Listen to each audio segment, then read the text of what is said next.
Hello, hello. Good evening, good afternoon, good morning, wherever you are. Welcome to another edition of Stars, Stripes, and Anfield Nights. With me today, I have Colin and Toby. Toby, how are you doing? Hey Drew, and Colin, I'm doing pretty good tonight. I'm still feeling stoked about that draw against Fulham. I mean, God, what a game! What a freaking game, y'all!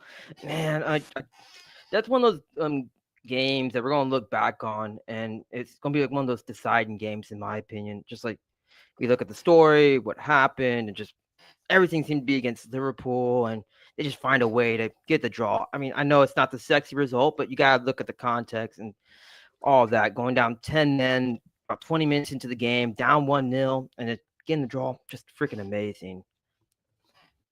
Yeah, 100%. I think the context of that is huge. Like the fact that we could be a little disappointed with the draw, given that Liverpool was playing with 10 men for like 70 minutes of that game, is pretty wild for expectations and like what we know the team is capable of. But I'm in the same boat as you. I was very like proud of the way the team fought for that result in the end. But Colin, how are you doing, and how are you feeling after this past weekend? Yeah, I'm doing really well, thanks, Drew. It's great to be with you guys. I couldn't agree with you guys more. I think that um, you know, really tough positive results really build character for a group. Um, but inversely, they can really demoralize as well. So to get points after such a negative kind of start early in the game, and frankly, I think from my perspective to outplay them for the rest of the game. And I think Fulham are really good. I think they're really really well coached. It seems about every other year they're like legitimately good, and then on those opposite years they're like meh, they're fine. It just takes Marco Silva a year to kind of figure it out, and then when he comes roaring back, um, I think they're going to take points off people consistently throughout the rest of the year. So I'm quite happy to, in a vacuum, to take those points and be happy with them and keep them moving. So I'm not going to complain to take points from such a like that just sucks. It was such a sucky way to start the game. It was terrible. Yeah, it's wild, like the statement, "There's no easy Premier League game." It's cliched, but it's true. Like when you see Nottingham Forest up in, what is it, fourth place now? You know, you would not have gambled your house on that at the That beginning. loss to them does not look so bad. Doesn't look so bad anymore. Like that's certainly a top third of the table team. So Yeah, and like going off of what Colin said, I feel like Nottingham Forest looked really tough in that game when we played them. So it's like I felt back then, as I do feel now, that that was a tough game. And it doesn't even look like a bad loss. And if you really think about it in context, it took one great goal by, I believe, the winger, and just one great goal. And yeah, it could have been a draw in that game. We could have, yeah. Yeah, it's like reminds me of when like an up and coming fighter just shows up out of nowhere and we're like a professional fighter and just get knocked out by this young guy. Everybody's like, how did that happen? And then the guy continues to go on knocking out people. You're like, oh, okay. Wasn't a blip. But Omar, thank you for joining in on the chat.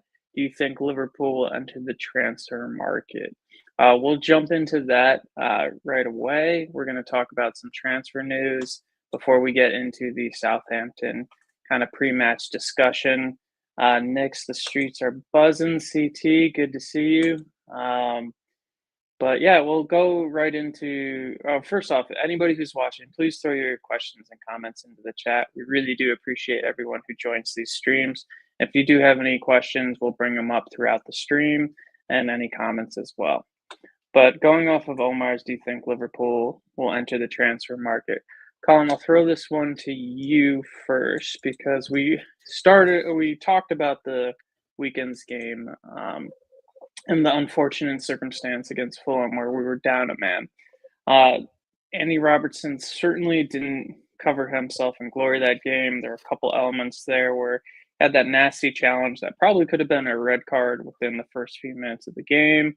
Didn't go his way. Seemed to have a little trouble shaking that off, and then before we know it, just does not cover himself in glory when he took down, was it Harry Wilson, and got the red card. Definitely some questions about the red card. I personally thought it was a red card, but that brings us to the question of left back right now. We have the good news of Tsimikas back in training, could potentially feature tomorrow against Southampton, but Father Time is definitely potentially catching up with Robertson. Definitely can't diminish anything that he's given to the club, but it is that sort of time where we might need to look at reinforcements and left back. And the title of the video has Bournemouth left back in it. The reason it says Bournemouth left back is not because I forgot Kerkez as their left back, but news has come out that Bournemouth are heavily linked with Argentine Primera Division club Lanús, Julio Soler. So they're looking to bring in this left back, which begs the question is Milos Kerkez going to move on? And that's a player we've been heavily linked with. So a roundabout way of getting to Omar's question, do you think we'll enter the transfer market?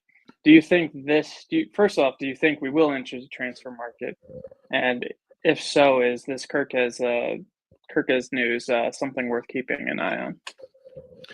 I was on Saturday's stream with Richie, and I said pretty emphatically that I think that we should be pretty heavily in the transfer market. I think they should be taking an approach to the rest of the season into this transfer window of you got to strike while the iron's hot, and if we are still in within striking distance of first place, and the only teams up there are like us, Arsenal, and Chelsea, I think you have to do everything in your power to make it happen this season.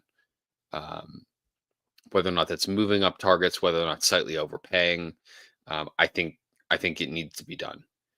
I did also say on that stream with Richie that I thought we wouldn't. I thought we really should, and I didn't think that anything would happen. And I still probably think that nothing is more likely than two people. Let's say. But given the amount, and of course it happened this way, given the amount of links and the amount of pretty fairly reputable rumor mill links that have popped up already this weekend from or the beginning of the week, so Sunday, Monday. I'm starting to think that they might believe that they need to strike with the iron's hot too. Left back is a real concern. It's a serious concern. We've said this on past streams. I've said this a lot.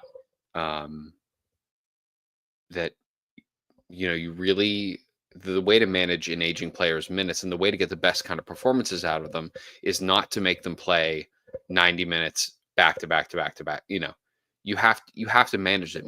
You have to, if you expect their performances to still stay really high, you have to manage those minutes. You have to cut those minutes down.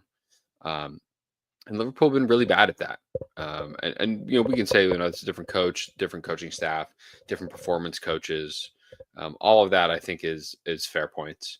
But I don't think Liverpool have quite found bringing in the replacement at the right time. I think probably the right time to do that would have been this past summer. And definitely it seems that the right time, if Robertson's performances are going to, given his playing time, continue to kind of wane a little bit, I think he can still be really good, especially when he's not playing as much. But if he's going to play constantly, we're going to continue to see things where his legs betray him. And that is the unfortunate truth of it. So I certainly would put left back or left center back, someone who can cover in a left back role, really, really high on the list. 100% agree with you. And the phrase that sticking out when you said was striking while the iron's hot. I have aftershock memories, just haunts coming up from when I think we were 12 points ahead of City the season when the center back crisis just absolutely imploded. that by I think we were ahead by 12 points at Christmas ahead of City, and then Gomez got injured, and then it all went to hell with the center backs. Yeah. But so striking while the iron's hot, I'm wondering, with the injury, Tsimikas is coming back, but Konate's been out. Robertson's red card. I know he won't miss that much, but there's all these questions. The seeds of doubt come in. Do we have enough cover? And I'll bring this to you, Toby. Do you think, going back to Omar's question, do you think Liverpool entered the transfer market, and if so, is left back a position that you think needs to be covered this transfer window? So when I think of Liverpool and the transfer market, it kind of reminds, I don't know if any of our viewers watch the NFL, but it kind of reminds me of the Baltimore Ravens when they do the draft or whenever they sign players. They usually just sit and wait until the right opportunities, or they don't panic, basically is what I'm trying to say. It wouldn't surprise me if Liverpool does enter the market, especially for a left back. I've been on here many times. I said that there's going to be an asterisk by that left back position going forward, and I still stand by that belief. Will it be addressed January? I think they'll definitely look at it. But Liverpool, in my opinion, when it comes to the transfer market, they don't overreact. They're going to do the research. They're going to look at the analytics and see who will fit the system and who they would like to bring in. So I think they're more likely to sit and wait. The Julio Soler news is very interesting because if they do Bournemouth brings him in January, I could totally see a scenario where Liverpool jumps at Kerkez. But that could be just Bournemouth bringing in depth. Who knows what Bournemouth is trying to do with that move. But all in all, it wouldn't surprise me because that's just how Liverpool work. They're real stingy with what gets out, what doesn't. But it's kind of like the element of surprise, right? That's just how Liverpool operate, and that's something that we must accept. I do think it's definitely sitting in the back of their minds that that left back needs to be addressed, whether it's the January transfer window, or a summer transfer window. It can't keep putting it off any longer. I do think, though, Robertson has been up and down this year. He still has value. I mean, you can't crap on his experience. I think that's a very valuable asset. But like Colin said, you can't. When a guy like him, you can't keep playing him many times they have. It really doesn't help that Tsimikas has been injured for the past X amount of games, and thank God that we saw him, or he's back in training, because we could use him down the stretch. Yeah, definitely. It's not a time to be playing with forcing some of our oldest players to play the most minutes, as you and Colin suggested. And that midfield season where we just threw Fabinho and Henderson at it and Milner every game, Drew, gives me nightmares. I think about it all the time. It absolutely terrifies me. Yeah, I still I remembered Klopp's interview where he realized that Reece Williams and Nat Phillips, he's like, I should have played them earlier. I was like, yeah, you should have. Instead of playing out of position center or mids, and then that crisis of injury just went everywhere. But let's not go back to those painful flashbacks too much. But Colin, as Toby said, FSG kind of play it tight to the chest. Liverpool, the transfer news doesn't normally get leaked out. I think that's why it was really interesting with the Julio Soler news, where it's almost latching on to be all right, we might not know what Liverpool's doing behind the scenes, but look at a player we're linked with, club Bournemouth, and the fact that they're going in for this left back in a position. It's kind of doing all those threads that Always Sunny in Philadelphia kind of meme. But going off what you were saying, the time we were talking about this in the summer about reinforcing left center back, left back. I remember, we were all talking about that. You singing that to the choir, and we all saw it. But given this January stage, that makes me kind of wondering about the time of betting in a player. We know different players have taken different amount of times for betting in. We don't quite know with Slot because he hasn't had a new player besides Gravenberch, but he had already been with the club, et cetera, et cetera. But do you think, that being said, that for if we were to go in during January for a left back, do you see a Kerkez coming in, or like an Nuri who had that blow up with Wolves the other weekend? Or do you think it could be like a Carreras from Benfica? What do you think makes the most sense, and what do you think we need left back? I think Ignori could be got at a real cut rate at the moment, given his outburst, I guess we could call it. Given Wolves' form, like they need things in a way that I think if you have an asset in a player like that that can generate you some money that they can reinvest into the squad kind of in other ways.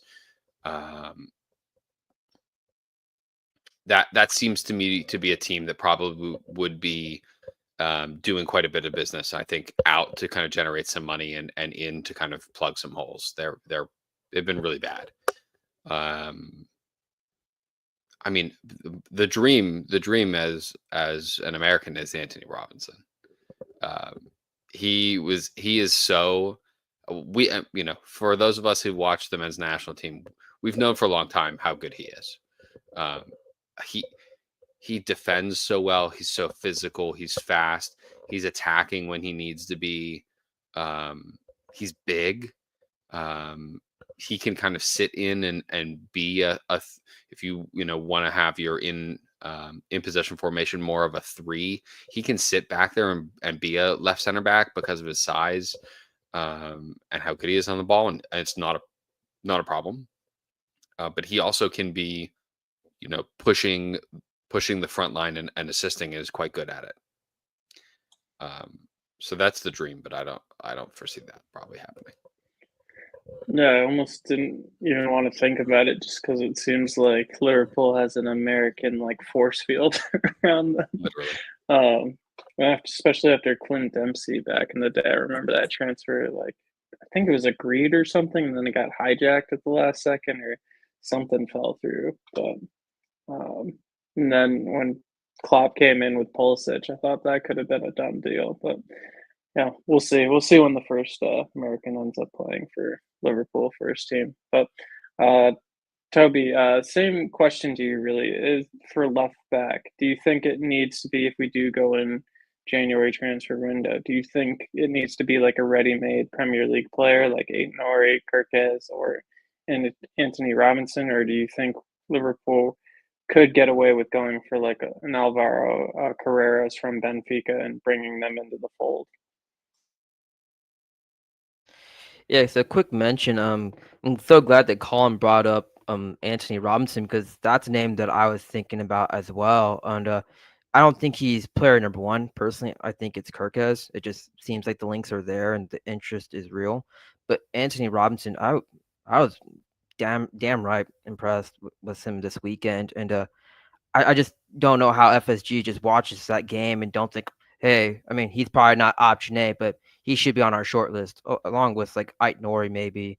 But me personally, I do think like having a ready-made Premier League ready left back would help, because that stuff does matter. You go from one league to a different league. It's just a different pace, whole different style of game.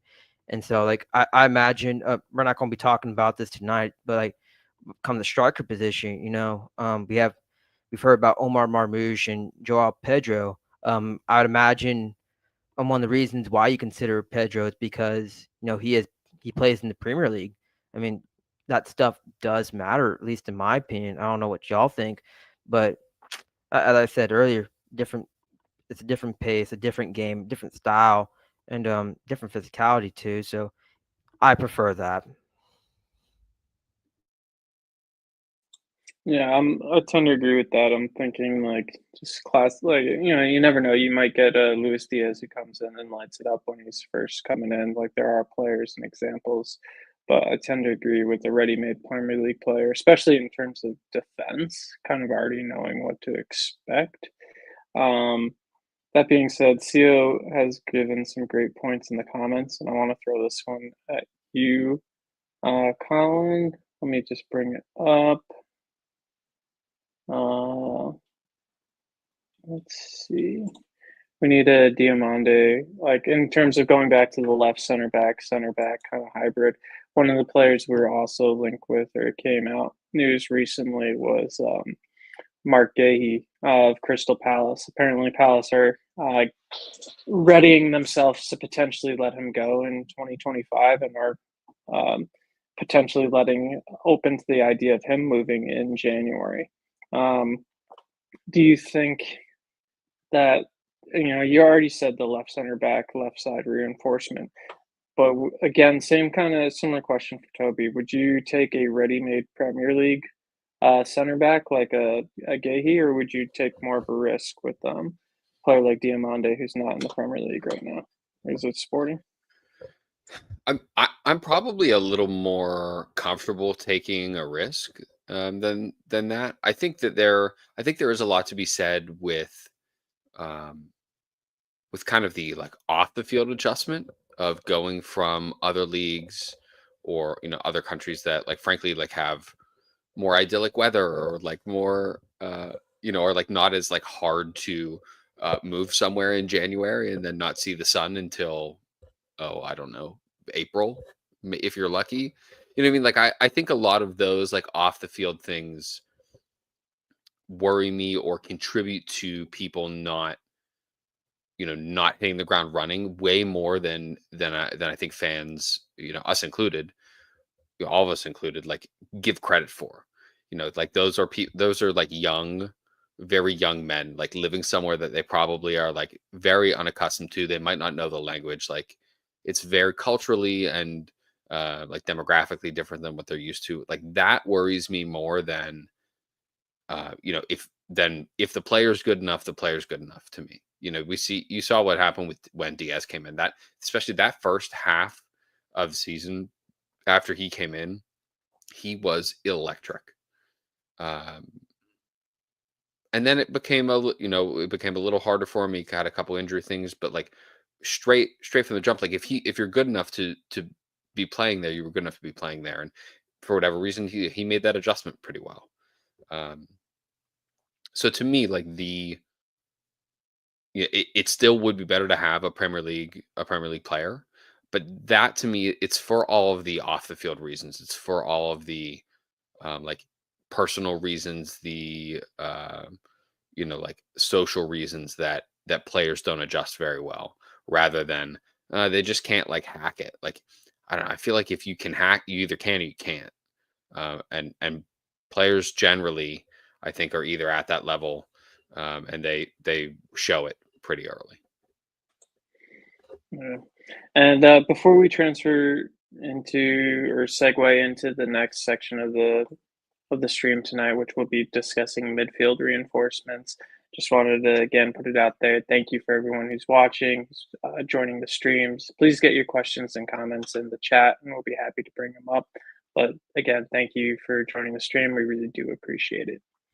And on that note, we'll move into the midfield transfers, which seems to be the other area of potential reinforcement that Liverpool is looking at. We know the Zubimendi links are creeping back out again. His agent seems to be chirping out there that Zubimendi's interested in a move now. I guess the mountains aren't as good as in January, or he's just getting tired and realizes he might have made a mistake. Regardless, we might see that move. Hopefully it's not to City, but a name that popped up recently from the Mirror was Mohammed Kudus. West Ham could be open to letting Kudus go in January. Again, a team that's been struggling in the Premier League. It's probably hard to keep their stars happy at this point. It's not looking good. Kudus was someone we were looking into before his move to West Ham. Seemed like we kind of missed that one. That has happened to us before. We kind of missed a step on that transfer because he seemed to work out really well for West Ham last year. Whole team's been struggling this year, but he's 24 years old, very exciting player. He is an attacking midfielder, though. Toby, do you think that Kudus is somebody we should bring into the squad, be looking to bring into the squad even as early as January? Or do you think more defensive Ryan Gravenberch cover is a priority over another attacking midfielder? So I've been saying this like for the past 2 weeks.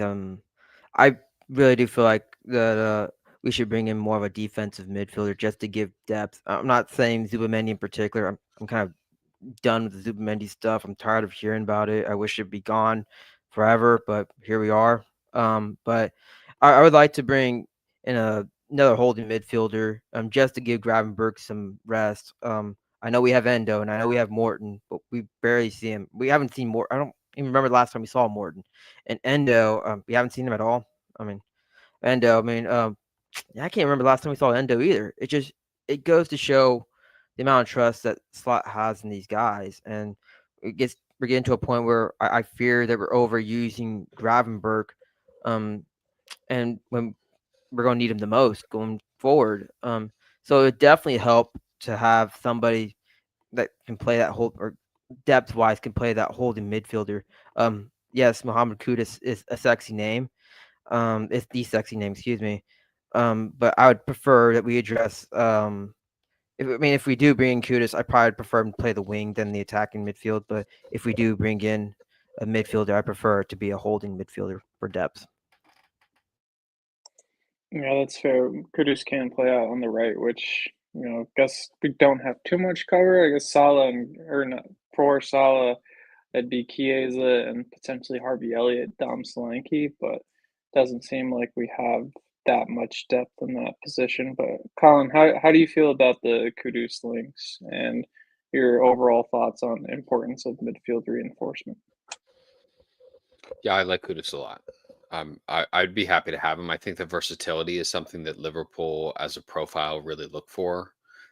Whether or not they're going to play there consistently is one thing, but I think they like to have players who are comfortable in a couple different positions, or at least have played different games in a couple of different positions in order to be able to cover if something does happen, right? I don't feel like midfield is maybe as much of a need. I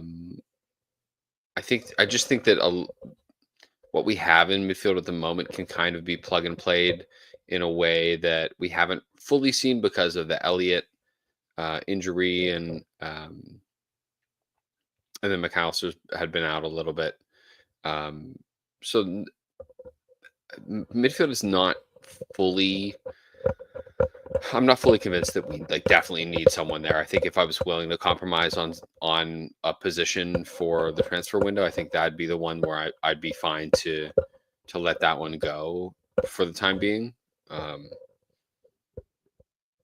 Again, though, as well, I'm not fully convinced that and this is how we felt kind of in the summer. I'm not fully convinced that any of the names that we've heard for a midfield or like a defensive midfielder really move me in any way. I'm not convinced that any of those names that we've continued to hear now for a year are definitely the solution to what we need, or something that really is going to make us better. So not fully in on a midfielder. Again, if the opportunity is right and they feel like it's the right player, it's not my money. Spend the money, make the team better. It's totally fine to me. My preference is probably other places, though. Yeah, that's fair. We probably could get away with it with the depth that we have. McAllister, Curtis Jones, etc. Although I'm unlike Toby, I'm not disappointed in the Zubamendi links coming back up.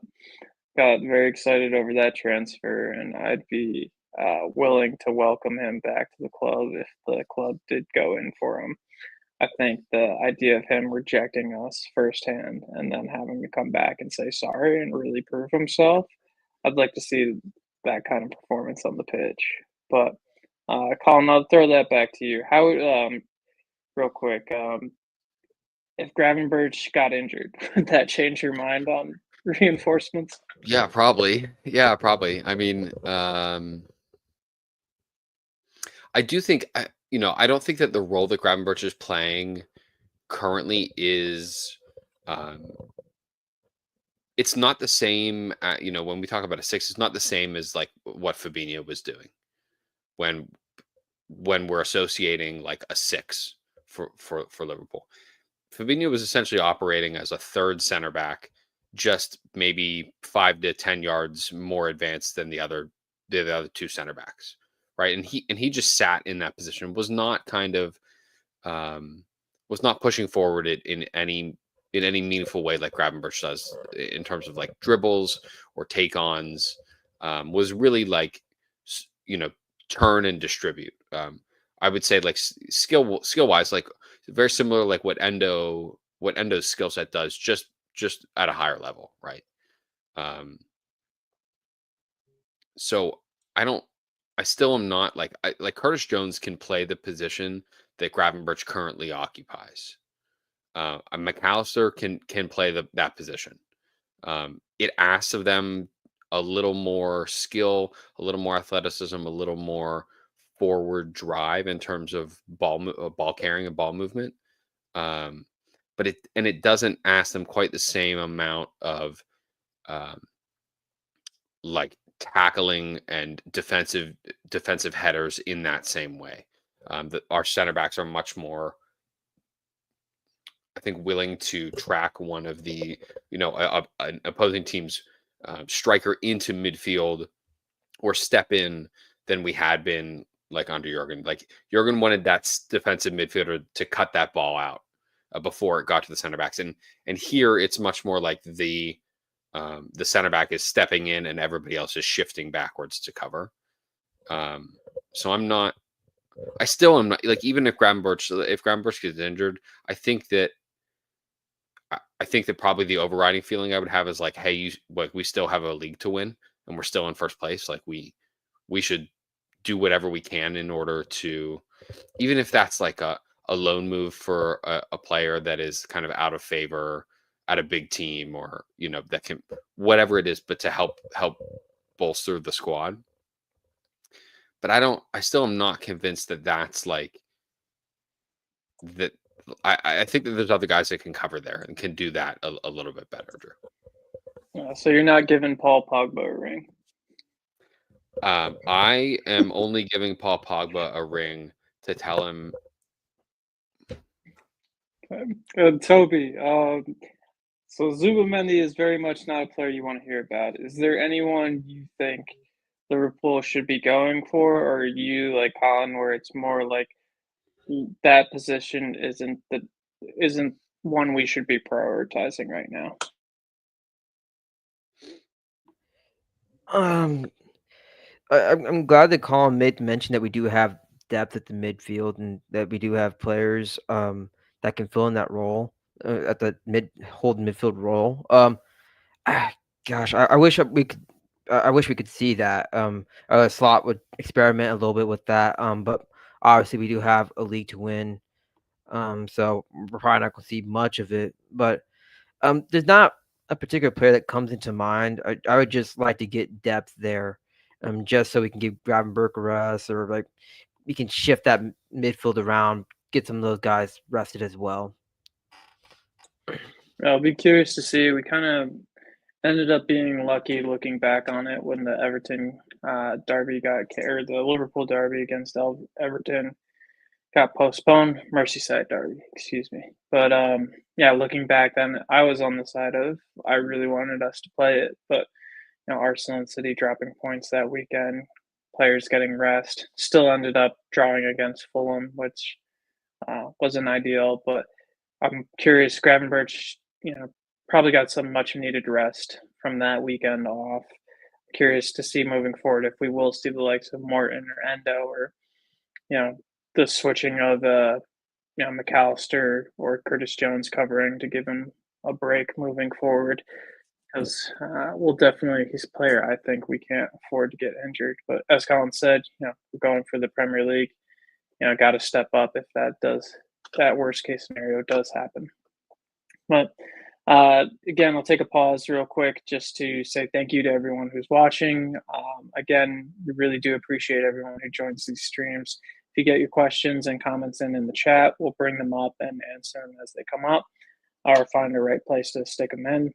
And now we get to talk about the Carabao Cup game tomorrow, League Cup game. Quarterfinals. Seems like it's already flown by real quick to get there. Colin, Russell Martin got sacked like it seemed like 30 minutes after the Southampton loss to Tottenham. Do you think he even got to talk to the team after? They just pulled him out of the hallway and said, "Nope, get out of here, brother." I think that low key happened. I think it was like on that podcast with Alan Shearer, Micah Richards, and I'm blanking on Gary Lineker. Like I don't know which one of them said it, but they had a manager that got sacked like right after a game, and he came in and he's like, "Well, I got sacked," and then left. It's like not funny, but it's a little comical. Yeah, like that's got to be what happened to Russell Martin, because that news dropped like that. Yeah. But that being said, probably not the most. I guess it could have gone either way. Maybe that could have been a rallying cry for the game against Liverpool at home against Liverpool. League Cup match. If you win, you go into the semifinals. That could have been a rallying call for the players, for the manager. Now we won't know, but got the interim manager right now stepping up. How do you feel about that? That particular bit of news, managerless Southampton going into the game tomorrow. One of my favorite podcasters, Bill Simmons and the Ringer podcast network, they always talk about the post-fire bump. It's not unique to them, but that's where I hear it a lot. I think this is really true in a lot of teams across a lot of different sports. Is if you're on a team that's in a really bad position, and the manager gets fired, generally what happens is the next game you play a whole lot better. And I really think that has a lot to do with mentality and like effort that's given. But it does give me pause about this game tomorrow. Like we certainly have. It's not like a huge feat of analysis to say that we're a better team than them. It doesn't matter if we roll out the B team. Like we should be beating them. I think it's gonna be hard. Teams play a little better for their, whether it's an interim manager or their new manager. They feel a responsibility to not let that guy down. So it does give me a little pause tomorrow. I think tomorrow might be a little bit more difficult than we might initially give it credit for. I agree with you in some ways. I don't have that same feeling right now. Most of the time, I'm fully with you. Like that, I would hate to see a manager get fired right before we play them because of the new manager bounce, the free hit, players going like, I need to show myself for the next guy to step in. Totally agree with all that. For me, the thing that combats it is that it's not going to be Liverpool's first team, the entire first team that plays. I think it's going to be fringe players who want something to prove themselves, to put them in, for a question mark for slot. And hopefully that's enough, especially with maybe some confusion around Southampton right now, not knowing where the direction of the club. I feel like that could also happen. We'll ultimately see tomorrow, but knock on wood, I think we're due a break after the game on the weekend, the bad luck there. So hopefully get a bit of good luck for tomorrow. But Toby, how are you feeling going into tomorrow's match against a managerless Southampton? So quick question. Slot suspended for this game, right? Yep. So I find that so funny because we're playing against a team that just fired their head coach, and now we have our head coach who is suspended for one game. Don't y'all see the irony in that? If there's ever a game that we could lose, it's probably this one. It's I don't want to sound hopeless, but it's always interesting when you lose your head coach for just at least one game is suspended, and so you probably don't play your best. You don't have that voice of reason or voice of calmness to help settle the team down. And I like to point out what Colin said. I know we don't generally like this team, but Manchester United, boo. They fired their head coach Eric Ten Hag earlier this year, and then their interim coach was Rudd. I don't remember how to pronounce his last name. Rude, Nistelrooy. Nistelrooy, yeah. Rude Nistelrooy. And after they fired him and fired Ten Hag and replaced him with Rude, the team played a little bit better. And so it kind of goes to what Colin says, is that like generally when a team fires their head coach, they tend to play better. Obviously, as y'all know, I grew up a Cowboys fan, Mr. Troy Aikman in the back, and I'm instantly getting vibes of when they fired Wade Phillips and replaced him with Jason Garrett, and that was a terrible decision in the long run. But the team ended up playing a lot better down the stretch, and not going to say that Southampton's going to beat the Jason Garrett and the Cowboys that year, but they could end up playing better than we expect. I don't think Liverpool will lose this game, but I do think it might present a very interesting challenge considering the circumstances. Yeah, it's definitely. I don't think anyone of any club should ever expect an easy match, regardless of Premier League or League Cup. We've certainly had more than enough lessons over the years, proving otherwise. Colin, I was looking at Southampton's kind of injury list. The ones that stuck out for me were Adam Armstrong is suspended, so he won't be there tomorrow. Big miss for them. And then Aaron Ramsdale, unless they're pulling a fast one, it's probably too soon for him tomorrow. I feel like those are big positions for Southampton to be missing in. I think Aaron Ramsdale, bit of a psycho in terms of energy-wise, and that's definitely not something you want. That can go for or against you, depending on if he drops the ball on his net, completely goofs on it, or just completely riles up the defense and stops everything for the day. That being said, we'll move on to our squad, where Slot has said in his conferences that we're likely to see French player, probably a few youngsters. Trey and Yoni was featured apparently in training. Pretty big focus of that training apparently. So, what kind of squad are you expecting for tomorrow's match? Who would you start? Yeah, I mean, based on his comments, I would expect to be seeing, I think, truly for the first time since he's been in, to see either like a full squad rotation or to really be playing the kids where he can. I think Tyler Morton will play.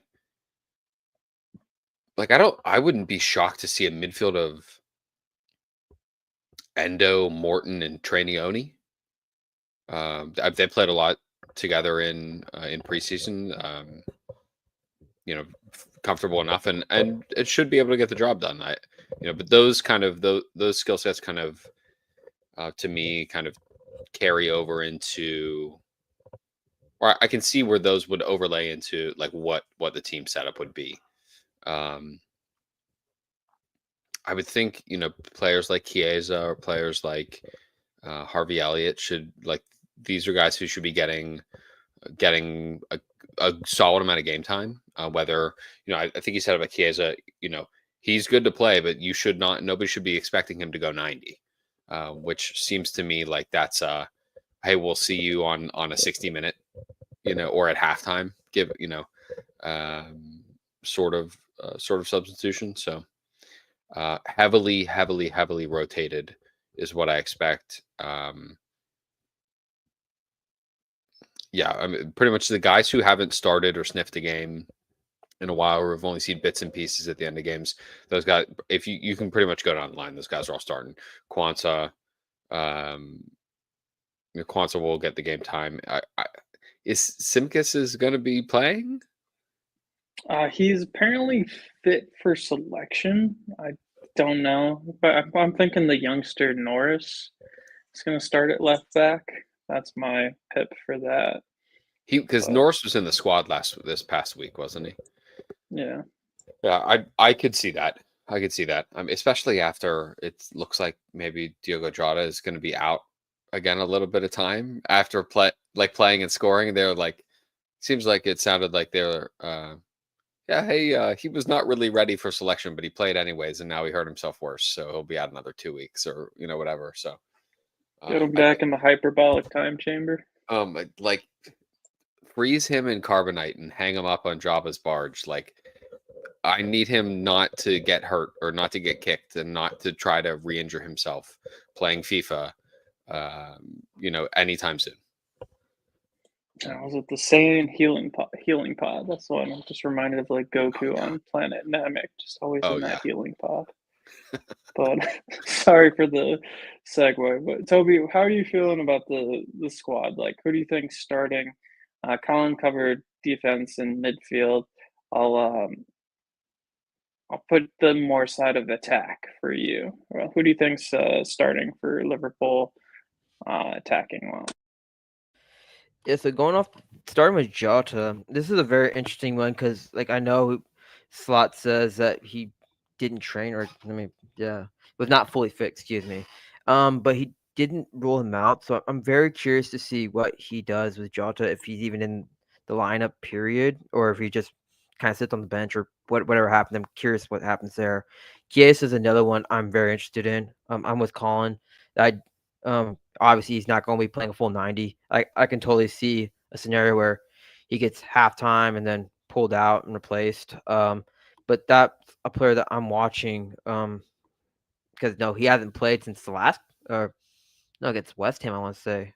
I don't remember. Anyways, but yes, Chiesa, Gakpo played left wing. That's gonna be a very interesting one. I could see either or because my whole thing with Gakpo and these tournament like games always plays well, but he did play Sunday, so this is kind of like I could see where he plays 45 and then Diaz plays 45, or we could get a little interesting where we see Chiesa play the left wing. I don't know who would play the right wing. Maybe Elliott.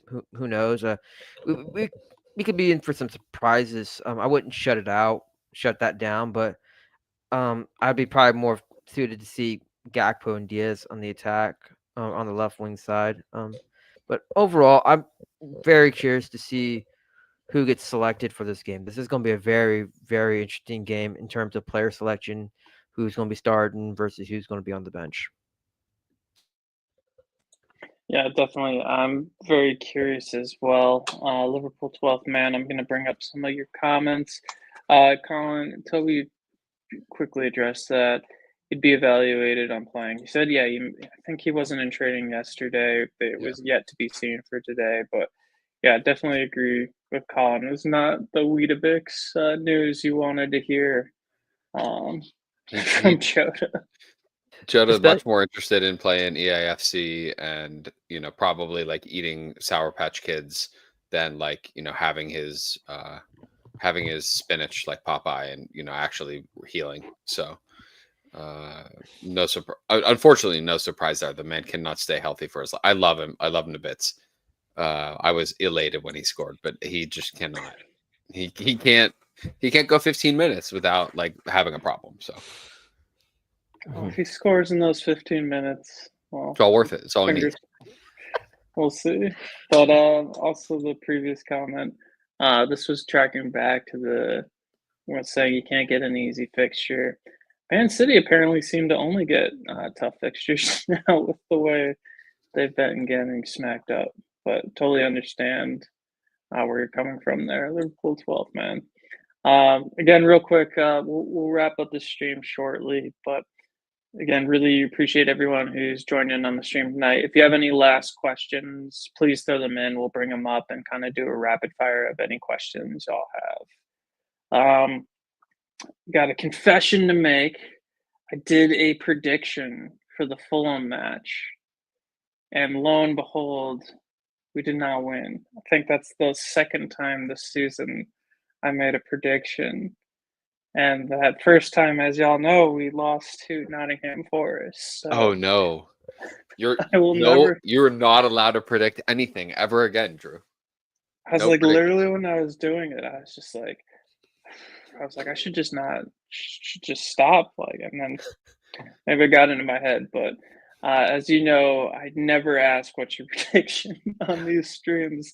I'll reinforce that tonight. But Colin, who do you think is going to be our man of the match tomorrow? Toby mentioned it before. Gakpo loves a cup. That man, Gakpo. This is not betting advice, but if it was betting advice, I would say take a look at that. I don't know, whatever. Gakpo to score a goal. The man always scores in a cup, even if he's on for the last. As long as he's in the squad, he's going to come on. He's probably putting one in the back of the net. So always worth looking at it. That's fair. And Liverpool 12th man, I'm quickly scrambling on Nat Phillips because I'm pretty sure he's on loan, but yeah, he should. Yeah, I don't remember where he's at. on, Yeah, I think he's on loan. Yeah, he's on Derby County right now on loan. So as much as I'd love to see Nat Phillips get a final heyday run with Liverpool, I think he'll be forever in the memory banks for that glorious, 3-4 month cameo. Oh my goodness. Toby, who is your man of the match for tomorrow? Yes, I'm gonna go with a little surprise. I'm gonna kind of go for this ball of the wall, out of the park kind of thing. But I'm gonna go with Joe Kwanzaa. Hopefully he plays center back. I don't want him playing right back. Golly. Anyways, but I thought he played well against Fulham when he came in. I know there's been a little timidness, a little concern about him. It doesn't seem like he's really in favor with Slot at the moment, considering that we haven't seen him starting a Premier League game since Ipswich. But I felt like against Fulham, he went out there, played well, and so I think he really wants to show that, hey, show what he's got. He wants to fight for his position. So why not try to do it against Southampton team that just fired their head coach? Yeah, I'm definitely agree with you on that in terms of hoping Kwanzaa. I think he's got the right attitude. Just keep him off the Instagram DMs. But I'm gonna go partner with you on that, Toby, in terms of calling a center back for man of the match. I'm, probably gonna be wrong, but throw it out there to the universe, see if the universe replies. Joe Gomez gets his first goal for Liverpool tomorrow. Fingers crossed. That man's got to score. But he was so close. He was so close. The I header, know. it was right there. I was like, "That's it." No. And then Salah laughing at him afterwards. Hey, he's had a couple close ones this year too, so it's bound to happen. It's bound to happen. It has to. We need that. I genuinely we have to get the man a goal. He's got to score. 100%. But as we've wrapped that up for tonight, I have to actually get running for the Lord of the Rings animated movie, so apologies for cutting it a little short, everyone. But definitely really appreciate everyone who joins these streams each Tuesday night, Stars, Stripes, Anfield nights. Liverpool or LFC Transfer Room streams pretty much every day. Really appreciate everyone who joins and is involved in the community. I only say this once a stream because I hope you enjoyed the content first and foremost. But from Toby, Colin, and myself, if you did enjoy it, please give a like and a subscribe. And again, really appreciate everyone tonight. Hopefully we have some good news after tomorrow, and next Tuesday we can talk about another big win from the league through to the semifinals, and fingers crossed, top of the table, big win against Tottenham. But everyone have a good evening, and we'll catch you next week.